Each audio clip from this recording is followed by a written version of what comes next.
Bonjour, je vous présente aujourd'hui la mise à jour de l'analyse technique de GenFit tradable à partir de la plateforme de CMC Markets. Alors on va commencer par les précautions d'usage. Il ne s'agit que d'une analyse purement technique qui ne tient pas compte des fondamentaux. Il faut absolument connaître les perspectives positives ou négatives de la valeur avant de prendre une décision. L'analyse technique n'est là que pour peaufiner, optimiser les points d'entrée et de sortie, mais ne suffirait à elle seule à prendre une décision. Alors, il est évident que la tendance sur GenFit est baissière. On le voit à la lente agonie du cours depuis quelques mois. Néanmoins, l'essentiel de ce travail va être d'établir à quel moment on pourra effectivement se retrouver sur des supports et voire même inverser la tendance. Alors, les deux critères principaux de suivi de tendance nous montrent qu'on est baissier. Tout d'abord, la moyenne mobile à 30 semaines, elle est là. Et vous voyez, lorsqu'on est en dessous d'une moyenne mobile à 30 semaines qui descend, comme c'est le cas actuellement, eh bien on dit qu'on est en tendance baissière.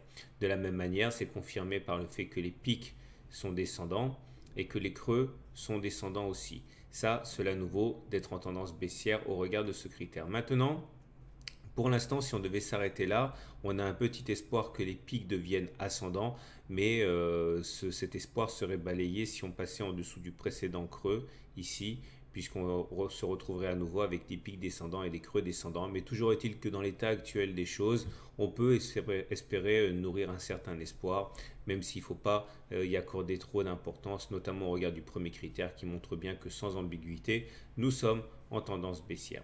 Alors, je bascule maintenant en unité de temps journalière. Dans le graphe précédent, chaque bougie correspondait à une semaine de cotation.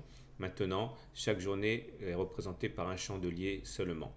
Alors, notez, si vous découvrez les chandeliers japonais, que chaque bougie correspond au niveau d'ouverture, au niveau du clôture, les plus bas et les plus hauts d'une séance. Là, je vous propose un graphe en Ishimoku. Alors, ne soyez pas impressionnés, le plus important, c'est de comprendre que dans ce graphe journalier, tout dépend de la situation par rapport au nuage, qui est la zone un petit peu colorée ici. Vous voyez, on est en dessous du nuage, ça veut dire qu'on est en tendance baissière. Et la confirmation est là puisque la lagging span est en dessous des cours. Donc, lagging span en dessous des cours, cours en dessous du nuage, on est en tendance baissière.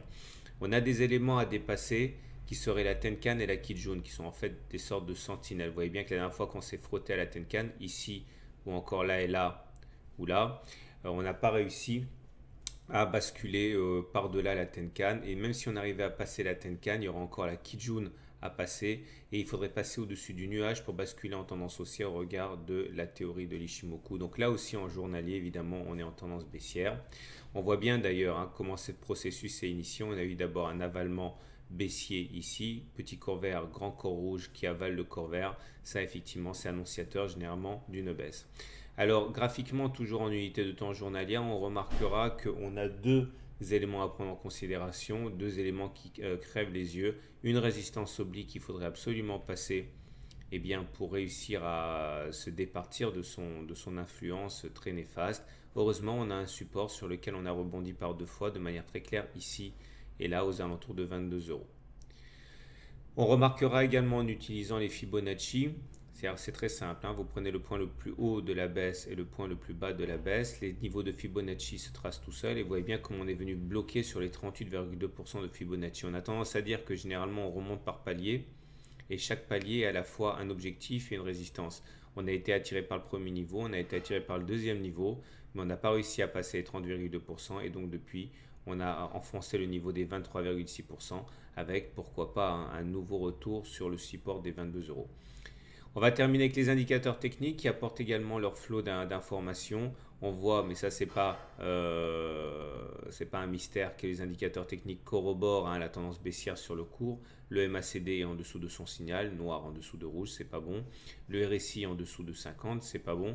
Et le momentum est négatif, c'est pas bon non plus. Maintenant, le seul élément, on va dire relativement encourageant, c'est le fait qu'on ait une divergence haussière cachée ici, puisque comme vous pouvez le voir, on a fait des plus bas sur le MACD, mais on n'a pas fait de plus bas sur les cours. Ça trahit peut-être une baisse qui est exagérée. C'est l'élément intéressant à prendre en considération.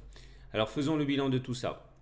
Retournez à vos fondamentaux et demandez-vous si l'action vaut 23 euros. Si vous pensez qu'elle mérite beaucoup plus que ça, il faut acheter dans ce cas. Et les bons points d'entrée seraient déjà, si à moyen terme, repasser au-dessus des des 30 euros, de la moyenne mobile à 30 semaines, hein, les 28,5. Ça, c'est si vous voulez vraiment être prudent. Si vous êtes vraiment pressé, vous pouvez rentrer tout de suite. Et si vous êtes intermédiaire, ben, dans ce cas, vous pouvez attendre un retour éventuellement sur les 22 euros sur ce support-là pour acheter. Maintenant, si vous pensez que Genfit est déjà survalorisé à 23 euros, si vous êtes pressé, ben, pareil, vous vendez maintenant. Maintenant, si vous voulez assurer un peu plus le coup, attendez que l'on casse les 22 euros éventuellement pour profiter d'une accélération baissière.